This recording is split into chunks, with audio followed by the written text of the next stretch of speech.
Presentamos CN Plus en la tarde.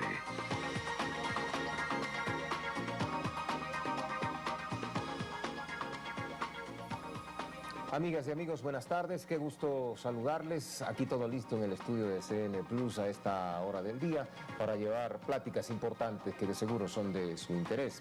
Nuestro primer invitado es Javier Vaca. Javier es el director de la Red Financiera Rural. Deben conocer ustedes, particularmente nuestros oyentes que a esta hora ven, disfrutan nuestro programa en el campo, en la zona rural. La Red Financiera Rural cumple 15 años al servicio de las finanzas para el desarrollo del país. Y enhorabuena, cuán fácil ha sido sostener estos 15 años de apoyo, de sostenimiento al servicio del sector rural. Javier, ¿cómo está? Linda tarde. Bueno, un saludo a todos y gracias por el espacio. Bueno, pues en estos 15 años realmente para nosotros es de gran satisfacción porque se han ido consiguiendo los objetivos y las metas que se han venido proponiendo desde el inicio, ¿no? La red es creada por un grupo de instituciones con el objetivo de brindar más acceso a financiamiento a los sectores rurales y urbanos marginales del país. Son 19 instituciones que promovieron la red, que en ese entonces representaban una cartera de crédito de alrededor de 150 millones de dólares. Hoy tenemos 47 miembros que representan una cartera de microcrédito de ya más de 2.500 millones de dólares, atendiendo a cerca de 1.300.000 microempresarios a nivel nacional. ¿Y cuáles son los sectores, Javier, perdona, a los que más han llegado ustedes con estos microcréditos?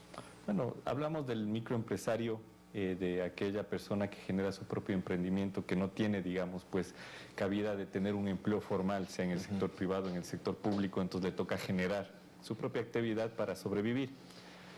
Son emprendedores, sí, que muchos de ellos considerados del sector informal. ¿Por qué es esto? Porque no tienen información, digamos, no tienen, qué sé yo, una declaración de impuesto a la renta, no tienen estados financieros, por eso mismo se les restringía el acceso al crédito. Entonces, con una metodología especializada, las instituciones pues les brindaron confianza, porque se dieron cuenta de que son buenos pagadores, de que sus iniciativas, sus ideas responden verdaderamente a las ganas que tienen de trabajar y pues obviamente el nivel de repago es bastante alto. Ahora, hicieron un análisis también ustedes de cuántos empleos pueden generarse a través del sector de los informales, porque lo que estás haciendo referencia me lleva a mí un poco al pasado, ¿no? Mi tesis hablaba mucho de la informalidad, entonces yo decía, ¿cuántos empleos se pueden generar, se pueden crear alrededor de los emprendedores, de los microempresarios? No, y ese dato es muy interesante porque del 100% de la población económicamente activa, que es aquella población que está en capacidad de trabajar, el 51% corresponde a este sector, ¿no? Lo que es denominado el subempleo, es decir, que no es el empleo formal con relación de dependencia, con beneficios de ley, es todo este sector de subempleo, que por ende, o sea, por más que se calcule también en el país cuál es el nivel de desempleo, un poco a veces es engañoso, ¿no? Porque dicen, bueno, es un porcentaje mínimo, pero ¿cuánta gente está en el subempleo? ¿Cuánta gente se genera? Tiene un alto índice de error, además, el tema del subempleo en nuestro país. Sí, correcto, y es un indicador también típico de los países en vías de desarrollo. Mientras más pobres son los países, el nivel de subempleo es mucho más alto. Mientras más desarrollado el país, el subempleo es menor, porque ya hay un sector empresarial o un aparato estatal que empieza a absorber cada vez mayor mano. Pero en todo caso, Javier, son índices que permiten también al Estado y a los gobiernos tomar cierto tipo de políticas. Y yo me imagino que a ustedes, como red financiera, también les habrá permitido hacer un análisis de cuáles son los rangos de crédito a los que pueden acceder estas personas. Sí, lo que sí se destaca es que justamente el microempresario ahora, si bien no se puede decir que ha salido de sus condiciones de pobreza o de ciertos vínculos de dependencia, pero lo que le ha permitido el crédito es desarrollar en un nivel mayor su microempresa y sobre todo generarle una menor vulnerabilidad. Antes el microempresario que no tenía, por ejemplo, acceso a microcrédito a cualquier evento externo, shock económico, shock natural, digamos, ante una enfermedad, un accidente de familia, pues prácticamente se quedaba sin capital. Claro, ¿sí? Y lo llevaba a ser parte de lo que es la pobreza extrema. Actualmente una persona que tiene un negocio que está progresando, ya tiene un nivel de ahorro, tiene un acceso a mayor educación, un acceso a salud, un acceso a mayores servicios, que le da cierto panorama mayor de planificación. Un microempresario ya puede, por ejemplo, enviar a sus hijos a estudiar.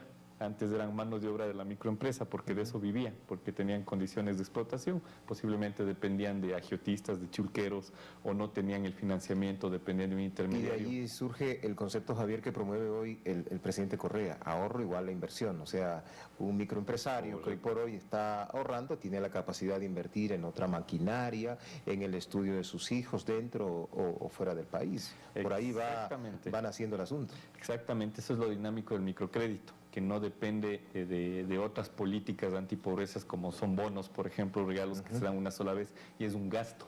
En cambio, el microcrédito se concede una vez y es revolvente porque el microempresario invierte, Así es. ¿sí? Genera, digamos, sus excedentes, paga el crédito y vuelve a sacar otro crédito. ¿Por qué? Porque es un crecimiento constante de la microempresa, tiene nuevas ideas, nuevas necesidades.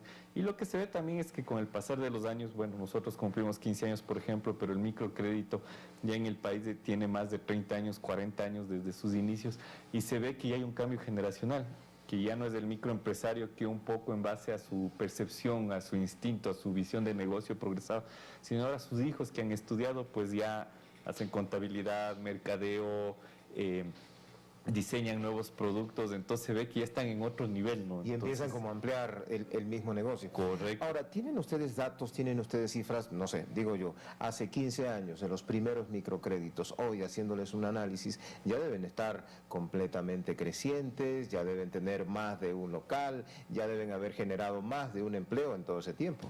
Sí, es interesante hacer los análisis de impacto, para eso necesitamos obviamente una serie de tiempo de los clientes más antiguos, digamos, ¿no? Se estima, por ejemplo, de estudios que a partir del quinto o sexto crédito consecutivo se empieza a ver un efecto positivo ahí en la microempresa. Mientras tanto, es muy poco, o sea, es un capital de trabajo que invierto y los márgenes son muy pequeños. Pero cuando tú dices el quinto o sexto crédito en un periodo X de tiempo, yo creo que se puede medir también. Claro, es que, digamos, el microcrédito promedio está alrededor de 6 meses, un año. Entonces, si hablamos del sexto nivel, estamos hablando de unos 6 años por lo menos, en donde se ve. Y lo más curioso es que cuando uno entrevista a los microempresarios, si bien uno le ve el negocio mejor, que tiene más empleados, que se ha desarrollado, lo que ellos más resaltan, y sobre todo las madres cabezas de familia, que son en porcentaje el mayor número de microempresarios, que son quienes sacan a su hogar, no hablan de que mi microempresa está mejor, de que produzco más, de que vendo más. Ellos siempre hablan, mis hijos ya están estudiando. Y es la mayor satisfacción, ¿no? O sea, no hablan de que su casa ya es mejor, dicen, mis hijos están estudiando. Y esa es la satisfacción mayor del microempresario. Yo me imagino que habría que resaltar también que aparte de ustedes entregar un crédito a los microempresarios, evidentemente les capacitarán también, ¿verdad?, en cómo administrar esos fondos, en cómo invertir esos fondos, en cómo hacerlos producir, en cómo hacer crecer esos fondos. Sí, justamente el concepto que se utiliza ya no es el de oficial de crédito. En microfinanzas se habla del asesor de crédito, porque el asesor debe desarrollar una capacidad también de guía hacia el microempresario. O sea, si pensamos en un microempresario que recibe la visita de un asesor, lo que le va a preguntar es información. Pero puede tener un cuadernito con sus registros, pero no sabe hacer un balance, muchas veces confunde el gasto con el inventario, porque dice, vea, no tengo efectivo, pero en cambio tiene un inventario, etcétera. Entonces también es decir, ¿y en qué piensa invertir el crédito? Y eso, ¿cuánto más le va a generar venta? Entonces darle tips, una asesoría, y sobre todo se genera también un vínculo de confianza, ¿sí? Incluso se ha dado casos en que si el asesor se cambia de institución, el microempresario generalmente tiende a seguirle, que dice, no, yo me voy con la persona que me dio la oportunidad. Es casi como su médico de cabecera. Sí, algunos asesores dicen, nos toca desarrollar hasta un talento psicológico, porque a veces somos el paño de lágrimas del microempresario, ¿no? Pero yo digo ahora con la metodología y ya con el acceso, por ejemplo, información a los burós de crédito, un microempresario que tiene buen historial crediticio, casi que puede elegir a qué institución él quiere pedir un crédito, ¿no? Entonces eso también ha ayudado al desarrollo del sector. Ahora, otra capacitación que me imagino será interesante también es los beneficios, las ventajas que presenta el ser un personaje que declara sus impuestos, que está al día con ellos, porque sí, ya tengo el crédito, ya tengo mi negocio, empezó a producir, pero creo que la parte impositiva es importante también. Sí, esta es una lucha diaria, si se quiere, desde un punto de vista, porque un microempresario dice, bueno, ¿y qué ventajas tengo de sacar un RUC, por ejemplo? Bueno, hay el RICE, que es el sistema simplificado, también dice, ¿cuál es la ventaja? O sea, ¿por qué tengo que hacer eso? ¿En qué me eso? beneficia facturar o no, o emitir una nota de venta? Exacto, es algo nuevo para ellos, muchas veces intentado desde el punto de vista obligatorio, tratar de ingresarlos en esta lógica, pero imagínense lo que es si se pusiera como obligatorio que para un crédito toda persona debe tener un RUC, simplemente estas personas posiblemente vayan al chulquero. Van a ser la receptores. Sí, y eso sí sería grave porque ya es una población que poco a poco se ha ido incorporando. Entonces hay un sector que está ahora impulsando el tema del RISE, que ya tienen su RUC porque logran entender también cuál es la dinámica. Exacto, la dinámica, cómo manejar, digamos, tanto el IVA para compras, para ventas y ver, o en el RISE que es solamente un porcentaje fijo y que sí tienen ventajas porque al final ya tienen registros y pueden, por ejemplo, acceder a montos de crédito mayores. Si pueden pasar un crédito comercial, por ejemplo, ya no quedas en un microcrédito. El crédito comercial incluso tiene una tasa de interés más baja. Javier, ¿no? pero yo digo, en todos estos desafíos que ustedes han venido cumpliendo, ¿se les quedó algo en estos 15 años por el que quisieran seguirle apostando? ¿Hay una cantidad todavía de microemprendedores, si se quiere, o de emprendedores que se quedaron pendientes, que les faltó cierto tipo de documentos o que a la iniciativa restaba fortalecerle un poco más? Sí, yo creo que el gran reto de las microfinanzas todavía sigue siendo el productor rural, pero hablando de ese sector rural que queda alejado, ¿no? De ese productor, digamos, que todavía está en una lógica de dependencia y de intermediación muy alta, que son economías puramente de subsistencia, donde el problema no es solamente el crédito, sino es la intermediación, estas cadenas que existen, Así un es. poco de explotación. Y muchas veces para las instituciones de microfinanzas, por el grado de dispersión de esta población, pensemos en el oriente ecuatoriano, ¿no?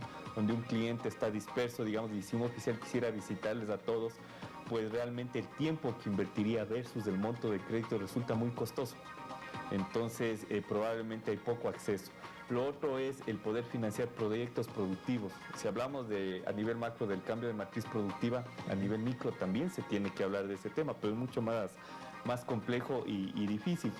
Sin embargo, con el acceso a tecnología, ahora por el tema de internet, de tablets, de teléfonos inteligentes, el tema de comunicación puede ser mucho más fácil el acceso y se están desarrollando herramientas y eso es lo alentador, ¿no? Sabes que se me van acabando los minutos, tengo solo pocos segundos, pero ¿qué pasa con estos personajes, con estos agricultores que están en la costa, en la Amazonía, en la sierra y que están necesitando semillas, que están necesitando fertilizantes, porque quieren aprovecharse una época X del año y, no sé, sembrar X producto y están a la espera justamente de una inyección de capital por allí? Sí, para lo que es ya sector agrícola, sobre todo ahora en el país, que se tiene una zonificación de producción, identificado el tipo de producto, de demanda, de mercado, se está estableciendo mucho los programas de cadenas productivas, ¿no? Entonces, de trabajar con los grandes productos para que, por decir algo, el productor de cacao ya no solo produzca cacao y venda el cacao en grano, sino que pueda transformarlo. Y que sí diversifique, ¿no? Exactamente, o sea, que logre romper estos eslabones de intermediación de la cadena y vemos, o sea, ha habido grandes proyectos, si uno ve a los principales supermercados, buenos productos de cacao, de café, de frutas elaboradas, por ejemplo, o sea, que son marcas nuevas y cuando uno empieza a averiguar ve que es fruto de trabajo de cadenas productivas, donde el pequeño productor tiene más seguridad de a quién vende, tiene productos de calidad, incluso si logra la exportación, que es, como decir, lo más anhelado, ir a mercados de fuera. Yo creo que ahí sí el cambio y la ruptura de lo que son mecanismos de explotación y la pobreza, pues ahí sí se logra. Javier, desafortunadamente se nos fue el tiempo, pero se platica muy chévere contigo. Enhorabuena por lo que está pasando con la Red Financiera Rural. Felicitaciones, son 15 años de esfuerzo, de trabajo, de constancia al servicio de las finanzas para el desarrollo del Ecuador. Javier Vaca, el director de la Red Financiera Rural, nos acompañó esta tarde. Gracias, Javier. Gracias a usted. Amigos, hacemos un corte comercial, no se desprenda de CN Plus, ya volvemos.